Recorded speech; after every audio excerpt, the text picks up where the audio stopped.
Students in the Forest Hill School District will get to sleep in next school year. The board gave the okay to starting classes a little bit later. Local 12's Brad Underwood got opinions on the change from both parents and students. That was a crazy game today.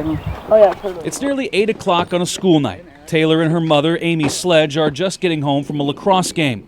There's still homework to do and an early morning wake-up call for school. I lay in bed for like an hour, and then I get up like 5 minutes before I leave and get ready. But starting next year, Taylor will get some extra sleep with that later start time. I feel like it'd be better because I feel like we'd be more focused to do our work in school to help us not be able to do it outside of school and get it done, so we won't have as much to do at night. All 9 Forest Hill schools will push back class next year. First bell in the elementary schools, 9:15 a.m. instead of 9:10. Middle school, 8:30 instead of 7:20. And the 2 high schools will start at 8 instead of 7:20. I think it's great, actually. I think it'll give the kids more time to sleep. They'll be more alert and, in turn be more productive during the day, I think. Back in February, the district polled students, parents, and staff, a total of 5,684 participants.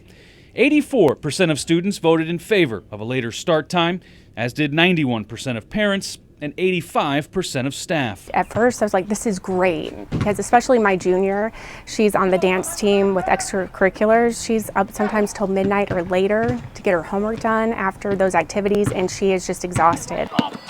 Rebecca Clark has 3 kids all at different schools in the district. While a later start time is good for mental health, that staggering start time for middle and high school is something she says will throw off the family routine. With the differential time between the high school and the middle school starting, it puts me in a real pinch if we don't have bus service all the time. So my high schooler can't drive my middle schooler to school anymore. And I think, that's the biggest concern that many parents were raising on social media, and the ones we talked to today, is that transportation issue, whether it was one kid dropping another off or having to take the bus, or maybe a parent dropped the kid off. So overall, well received. Just some families, they're going to have to make some adjustments when it comes to the next school year. Cammie, I don't know about you. I remember being at the bus stop at 5:20. I'd certainly take an extra 45 minutes if I could have had that back in high school. Absolutely. We'll send it back to you. All right, Brad, thank you. I agree. Both Cincinnati Public and Mason schools are also considering changes. There are surveys about the possible change in start times on those schools'